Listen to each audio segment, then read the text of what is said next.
বুক পকেটে রাখা পুরনো এক চিঠি, যার মাঝে লেখা অজানা কোনো স্মৃতি।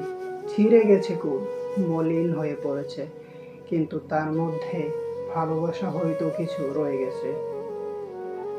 গল্পটা হয়তো হারিয়ে গেছে সময়ের সাথে, কিন্তু চিঠির মুখে এক চিরন্তন আশা বসে। ছোট্ট এক পকেটে চাপা পড়েছিল সে, স্মৃতির গন্ধ এখনো সেইখানে ফেসে। আজও যখন হাত বাড়িয়ে দেখি, বুক পকেটের চিঠি যেন আবার ফিরিয়ে দেই কি হারানো সময়ের কিছু নিখোঁজ পাতা, যার মধ্যে থাকে নিঃশব্দ হাসির চাওয়া।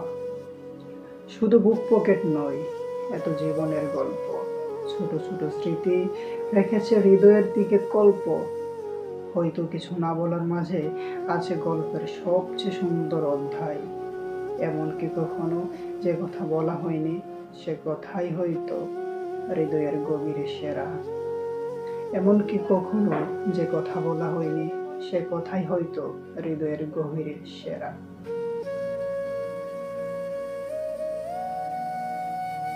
আমার এই বইয়ে যতটা কবিতা আমি রচিত করেছি, তার মধ্যে সবগুলোই করেছি আবৃত্তিযোগ্য, অর্থাৎ মনের থেকে কিছু ভাষাগুলো বের হলে যেভাবে পাঠকদের হৃদয় পর্যন্ত পৌঁছে, ততটুকু ট্রাই করেছি।